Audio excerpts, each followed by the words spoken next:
آپ کے ساتھ جو شیئر کرتی رہوں میں اپڈیٹس بھی اور خبریں بھی. تو آج بڑی امپورٹنٹ ڈیولپمنٹس ہیں جی پاکستان تحریک انصاف کے لیے خاص طور پر, اور کچھ انٹرسٹنگ خبریں بھی ہیں جو آپ کے ساتھ شیئر کرنے جا رہی ہوں. ایک تو جناب ڈار فیملی کے لیے آج کا دن بڑا امپورٹنٹ تھا. یہ میں کیوں کہہ رہی ہوں اس کے کیونکہ 2 اچھی خبریں ان کے لیے فائنلی سامنے آ چکی ہیں, تو اس کے اوپر بات کریں گے. پھر جناب کچھ کاغذ مسترد ہوئے ہیں, کچھ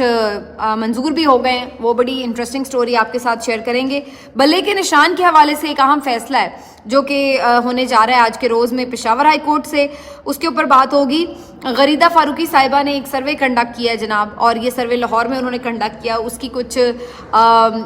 یعنی پروگرام کی ریکارڈنگ کے دوران ہوئی کچھ اور ویڈیوز جو ہیں وہ اپلوڈ ہو گئی ہیں, اور انہوں نے بڑا طوفان اٹھایا ہوا ہے سوشل میڈیا کے اوپر. اس کے اوپر تفصیل سے بات کرتے ہیں, لیکن ان سب خبروں سے پہلے آپ کو خان صاحب کی ایک اور گرفتاری سے متعلق اپڈیٹ کروں گی. آپ سے ریکویسٹ ہے کہ چینل کو سبسکرائب کر لیں اگر ابھی تک سبسکرائب نہیں کیا. تو سب سے پہلے ذرا عمران خان صاحب کے معاملے سے بات شروع کر لیتے ہیں. عمران خان صاحب کی ایک اور کیس میں گرفتاری ڈال دی گئی ہے, اور اس دفعہ یہ گرفتاری ڈالی گئی ہے 9 مئی کے کیس میں. جی ایچ کیو پر جو حملہ ہوا ہے اس کے اندر بھی ان کو نامزد کر دیا گیا تھا پہلے ہی سے. اور اب آپ نے دیکھا ہوگا پچھلے کچھ دنوں سے پہلے بھی میں نے آپ کو خبر دی تھی کہ کچھ انویسٹیگیشن کروائی جا رہی ہے, اور اس کے بعد اب یہ طے کیا گیا جی اس میں بھی ان کو گرفتار کرنا ہے.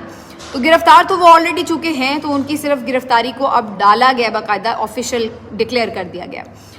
مقصد اس کا یہ بظاہر نظر آ رہا ہے کہ جو عمران خان صاحب کا ایک کیس اگر کہیں ضمانت ہونے لگتی ہے یا ختم ہونے والا ہوتا ہے تو پھر کسی دوسرے کیس میں ان کو اریسٹ کر لیا جاتا ہے, کیونکہ مقصود اس وقت یہی ہے. ابھی طے تو ظاہر ہے رہائی کا فیصلہ عدالتوں نے تو کرنا نہیں ہے, تو جہاں پہ یہ فیصلہ ہونا ہے وہاں پہ آلریڈی ابھی چونکہ یہ طے ہے کہ ابھی فی الحال تو خان صاحب نہیں باہر آئیں گے, نہ الیکشن کانٹیسٹ کریں گے اور نہ ہی الیکشن کیمپین چلا سکیں گے, تو فی الحال تو وہ جیل میں رہیں گے. تو اسی لیے اب سائفر کیس میں جب ان کی ضمانت ہوئی, سائفر کیس بڑا امپورٹنٹ کیس تھا, اس میں ان کی ضمانت کو ہوئے بھی اب تو کافی دن ہو چکے ہیں,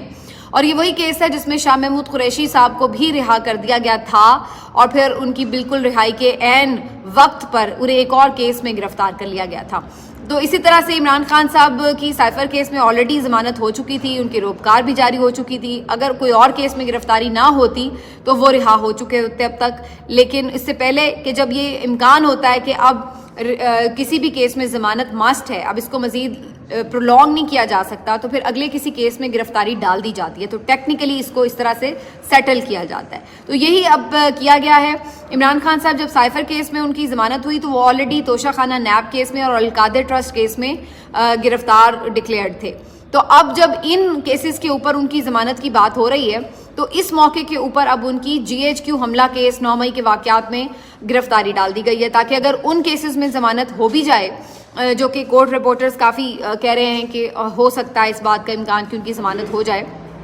تو اس صورت میں پھر آلریڈی کوئی اور کیس میں گرفتاری ہو تاکہ انہیں اندر بند رکھا جا سکے. تو یہ صرف اسی کا شاخسانہ ہے. 9 مئی کیس میں بھی عمران خان صاحب کی گرفتاری ڈال دی گئی ہے. ابھی تک جتنے کیسز ہیں اس میں انہیں یہ اندازہ ہو رہا ہے کہ یہاں پر عمران خان کو بند کرنا, سزا سنانا کافی مشکل ہو جائے گا. تو کوشش یہ ہے کہ اب 9 مئی کا کیس جو ہے اس میں ان کو ایسے کوئی رگڑا لگایا جائے جس میں زیادہ کوئی سخت سزا سنائی جا سکے. تو اب دیکھتے ہیں جی اس میں کیا نکلتا ہے. تو یہ تو خان صاحب کے حوالے سے عام خبر ہو گئی. اب اس میں ایک ویسے اپڈیٹ میں کر دوں کہ ڈیالہ جیل میں توشہ خانہ اور یہ جو القادر ٹرسٹ کیس تھا اس میں سماعت ہونی تھی. انتظار پنجوتا صاحب اور نعیم حیدر پنجوتا صاحب یہاں پر انہیں ریپرزینٹ کر رہے ہیں, لیکن آج خبر یہ آ رہی ہے کہ